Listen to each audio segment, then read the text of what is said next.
किसी ने क्या खूब कहा है कि कामयाबी की राह भले ही मुश्किल होती है पर जब मिलती है तब जिंदगी आसान बन जाती है। बट क्या हो अगर वो कामयाबी इतनी कम उम्र में मिल जाए। तो ऐसे ही हमारे सामने दो ऐसे बच्चे मौजूद हैं जिन्होंने बहुत कम उम्र में एक अच्छा मुकाम हासिल किया है। तो आइए जानते हैं इनसे इनकी जर्नी के बारे में कि किस तरह से ये दोनों गेम्स में आगे बढ़े और किस तरह आने वाले समय में ये भारत को रिप्रेजेंट करने वाले हैं। हेलो, हाय। क्या नाम है आपका? मेरा नाम राशिका भदौरिया है।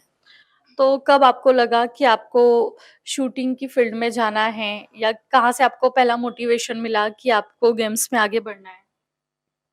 मेरी एज 13 थी और फिर पापा को ही पता चला था कि रेंज है, तो फिर पापा ही लेके गए थे, तो फिर तब से हम लोग ने प्रैक्टिस चालू कर दी। और आप? मेरा नाम वीरेंद्र शर्मा है।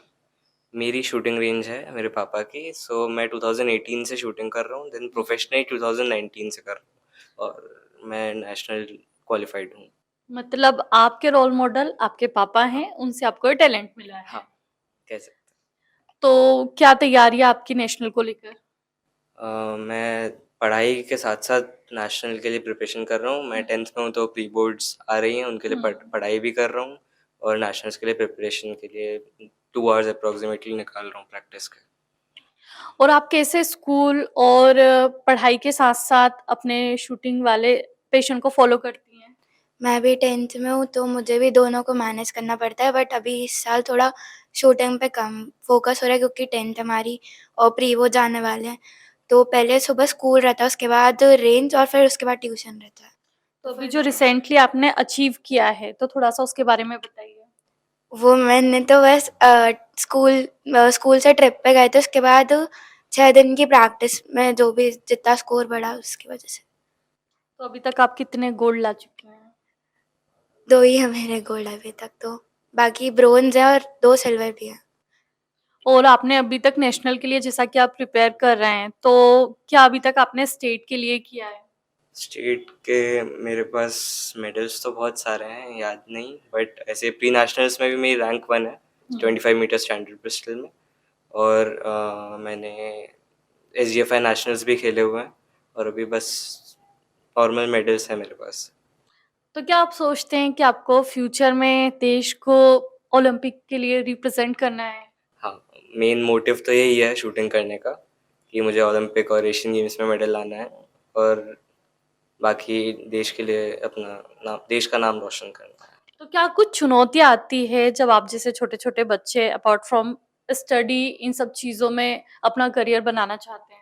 हाँ, आती तो है। मोस्टली जो पढ़ाई रहती है वो बीच में आ जाती है। हुँ। या तो फिर आप स्पोर्ट्स करिए या फिर आप पढ़ाई करिए, तो मैनेज करना थोड़ा डिफ़िकल्ट हो जाता है। जैसे आपके तो फादर इसी फील्ड में हैं, तो आपको और ज़्यादा सपोर्ट मिल जाता होगा। सपोर्ट मिलता है लेकिन पढ़ाई तो करनी ही पड़ती है। बस बाकी तो करता हूँ शूटिंग नॉर्मल उसमें। और आपके घर में किस तरह से आपके पेरेंट्स आपको सपोर्ट करते हैं? मेरे को तो मम्मा-पापा दोनों करते हैं और दादा-दादी सब करते हैं कि हाँ, खेलो। पहले था कि थोड़ा पढ़ाई में करो, पर हुँ। अब उन लोग वो देख रहे हैं कि स्पोर्ट्स को ज़्यादा प्रायोरिटी मिल रही है, पढ़ाई से ज़्यादा उसमें ज़्यादा अपॉर्च्युनिटी मिल रही है, तो अब वो ज़्यादा सपोर्ट करते हैं स्पोर्ट्स को। तो आपको क्या लगता है आपकी इस एज में लड़कियां जिस तरह से इंस्टाग्राम रील्स और दिन भर फोन में लगे रहना तो आप कुछ अलग कर रही हैं। तो आपकी क्लास में जब आप जाती हैं तो आप क्या फील करती हैं? मेरी क्लास में तो मेरे को अच्छा लगता है, सब मेरे फ्रेंड्स मेरे को बहुत एनकरेज करते हैं और अच्छे से मतलब ट्रीट करते हैं और बस। और आपके टीचर्स? टीचर्स भी बहुत अच्छे हैं, टीचर्स भी बहुत बढ़ाते हैं। हमारे स्कूल में भी स्पोर्ट्स है, तो स्कूल में अपार्ट फ्रॉम शूटिंग मैं बास्केटबॉल, स्विमिंग सब खेलती हूँ, तो स्कूल में मैं स्पोर्ट्स वाइज़ कैप्टन भी हूँ, तो फिर मुझे अच्छे से सब सपोर्ट करते हैं। तो क्या बनना चाहेंगी आप बड़ी होकर? मेरे को तो 12th के बाद लॉ करना है और उसके बाद शूटिंग भी करना है और इंडिया को रिप्रेज़ेंट करना है। और आपको? मैंने अभी ऐसे सोचा तो नहीं है, बट मेन प्रायोरिटी मेरी अभी शूटिंग है। इंडिया को रिप्रेज़ेंट करना मेरी मेन प्रायोरिटी। मतलब स्टडी में क्या है जैसे आपकी जितनी एज के बच्चे सोचते हैं इंजीनियर बनना है, डॉक्टर बनना है, बट आपने गेम्स की फील्ड को अपना फ्यूचर माना है। मोस्टली मेरे ऐज के आजकल अब नया सॉफ्टवेयर इंजीनियरिंग भी करना चाहते हैं, हम्म। Website developer and all. But मैंने शूटिंग को इसलिए प्रेफर करा क्योंकि मेरा बचपन से बेस इसमें रेडी था, तो मैं उसको अचीव करने के लिए थोड़ा रेडी भी था, ऐसे नया नहीं है मेरे लिए। सो मैंने शूटिंग को अपना करियर चूज करा है अभी। तो क्या एक्स्ट्रा टाइम आपको देना पड़ता है अपनी प्रैक्टिस को लिए, क्योंकि अब आपको नेशनल में जाना है? स्कूल से मैं अप्रॉक्सीमेटली 3 o'clock आता हूँ, देन रेंज, फिर वहाँ से मैं 6:30 घर आता हूँ। देन फिजिकल एक्सरसाइज भी इम्पोर्टेंट है क्योंकि मैं स्पोर्ट्स में हूँ। देन उसके बाद टाइम बचता है तो मैं पढ़ाई करता हूँ, नहीं तो मोस्टली टाइम मैं शूटिंग को दे रहा हूँ इस टाइम पे। और अपने खुद की एक्टिविटीज़ के लिए आपको टाइम नहीं मिल पाता होगा, दोस्तों के साथ घूमने जाना और फ़ोन को टाइम देना, क्योंकि आपकी एज के बच्चे बहुत ज़्यादा करते हैं। मोस्टली जैसे संडेज होते हैं, रेंज ऑफ रहती है, उस दिन मैं ट्राई करता हूँ दोस्तों के साथ घूमने जाने का। और आप किस तरह से फैमिली को टाइम दे पाती है? क्योंकि आपका स्कूल शेड्यूल भी बहुत ज़्यादा बिज़ी है, एंड देन फिर कोचिंग, फिर ट्रेनिंग। रात में जब हम लोग साथ में बैठते हैं तब पूरे दिन हम लोगों ने क्या-क्या किया, क्या हुआ सब डिस्कस करते हैं। जब हम लोग खाना खाने बैठते हैं डाइनिंग टेबल पे तब हम सब ये डिस्कस करते हैं कि दिन कैसा गया और आज क्या-क्या करा और फिर प्रैक्टिस और पढ़ाई यही सब। आप क्या मैसेज देना चाहेंगे? हमें स्पोर्ट्स को भी ऐसे प्रायोरिटी बनाना चाहिए, पढ़ाई भी करना चाहिए, बट दोनों को मैनेज करना चाहिए क्योंकि अभी तो सब स्पोर्ट्स में ही ज़्यादा जा रहे हैं और स्पोर्ट्स को ही ज़्यादा प्रायोरिटी मिल रही है, इसलिए दोनों को मैनेज करना चाहिए, बट ज़्यादा स्पोर्ट्स को। और आप स्पेशली बॉयज़ अपने करियर को लेके बहुत ज़्यादा कॉन्शियस होते हैं। बॉयज़ हाँ, कॉन्शियस रहते हैं अपने करियर को लेकर, हुँ। पर ऐसे अगर आप किसी स्पोर्ट में अच्छे हैं तो आप उसमें आगे बढ़िए, नहीं तो आप एक प्लान भी आपके साथ रखिए कि अगर ये नहीं हुआ तो आप ये कर सकते हैं। तो 2 प्लान साथ में लेके चलिए हाँ, कहीं तो पे। जैसे आपका फर्स्ट तो ये, तो आपका सेकंड क्या है? मेरा प्लान? सेकंड मोस्टली है कि जो बिज़नेस है पापा का उसको थोड़ा एक्सपांड करने का ट्राई करूँगा, ऐसे शूटिंग नहीं तो मेन है। तो राशिका, जैसे कि आप राइफल शूटिंग में अभी तक आप कितने मेडल जीत चुकी हैं? अभी इस पर्टिकुलर मैच में मेरे 4 मेडल थे, 1 गोल्ड, 1 सिल्वर, 2 ब्रोंज़। तो क्या लगता है आपको ओलंपिक का गोल्ड भी आप ही लाएँगी? ओवर कॉन्फिडेंस में नहीं रहना चाहिए, बाकी अगर मैं रोज़ इतना प्रैक्टिस पे ध्यान दूँगी तो आ सकता है।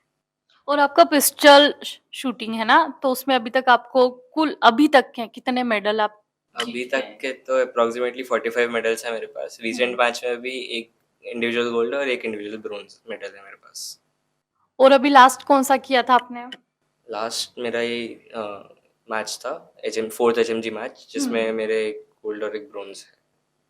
जैसे क्या उसकी प्रैक्टिस का शेड्यूल होता है? क्योंकि आपको वहाँ जाके प्रैक्टिस करनी पड़ती होगी और थोड़ी-सी नर्वसनेस भी होती होगी जब आप कॉम्पिटिशन में जाते हैं तो? मैच के टाइम तो नर्वसनेस होती है, ये सबके साथ ही, सारे शूटर्स के साथ एक प्रॉब्लम है, हुँ, मैच में हुँ। जाके नर्वसनेस होती है। हुँ। सो उसको कंट्रोल करना थोड़ा पॉसिबल, नियर टू इम्पॉसिबल है, बट ट्राई करते हैं सारे शूटर्स। देन प्रैक्टिस के लिए मैं ये करता था, स्कूल से आके डायरेक्टली हुँ। बिना कुछ ऐसे हेवी लंच और कुछ हुँ। करे मैं हुँ। रेंज चले जाता था, देन प्रैक्टिस करता था। वहीं पे थोड़ा रेस्ट लेता था, फिर वापस एक सेशन करता था, फिर घर आता था। तो पिस्टल राइफल से किस तरह से अलग है? मतलब ऑडियंस को थोड़ा-सा आप समझाना चाहेंगे? क्योंकि सबको लगता है कि सेम होता होगा या फिर गन ही तो चलाना है, ऐसे। पिस्टल में एक्चुअली आपको सिर्फ एक हैंड यूज़ करना रहता है, देन हुँ। आपको कोई सपोर्टिंग ऐसे मटेरियल नहीं, नॉर्मल आप शूज़ पहनते हैं हुँ। और एक ही हाथ से आपको लिफ्ट करना रहता है। हुँ। और उसमें बहुत माइनर मूवमेंट से भी आपके शॉट्स हट सकते हैं, हुँ, डिस्ट्रैक्ट हो हुँ, सकते हैं। हुँ, राइफ़ल में आपके पास आपको दोनों हैंड्स यूज़ करने को मिलते हैं, देन आपके पास एक सपोर्टिंग किट रहता है, हुँ, जो बहुत सपोर्ट करता है आपको। हुँ, सो राइफ़ल में ऐसा नहीं है राइफ़ल ईज़ी है, हुँ। बट राइफ़ल थोड़ा ऐसे लोग ज़्यादा प्रेफ़र करते हैं क्योंकि सबको लगता है वो ज़्यादा ईज़ी है। पिस्टल ज़्यादा टफ़ है। तो राशिका, आपने नहीं सोचा कभी आपको भी पिस्टल ट्राई करना चाहिए? मैंने मैंने जब पहली बार रेंज गई थी तभी मुझे राइफ़ल ही चलवाई थी। तो राइफ़ल तब से शुरू से ही राइफ़ल मैंने जब भी मैं पिस्टल ट्राई करती हूँ तो मेरे से शॉट काट पे लगता नहीं है। बाकी टफ़ दोनों अपनी-अपनी जगह पर हैं। मतलब ऐसा नहीं कि वो ज़्यादा ईज़ी है, ये ज़्यादा ईज़ी है, बट दोनों टफ़ अपनी जगह पे क्योंकि मेरे से बिल्कुल साइड देखी नहीं जाती पिस्टल की और राइफ़ल से मैं कर लेती हूँ अच्छे से। तो आप थोड़ा-सा अपने शूटिंग कॉम्पिटिशन के बारे में थोड़ा डिटेल दे दीजिए, कितने पार्टिसिपेंट थे?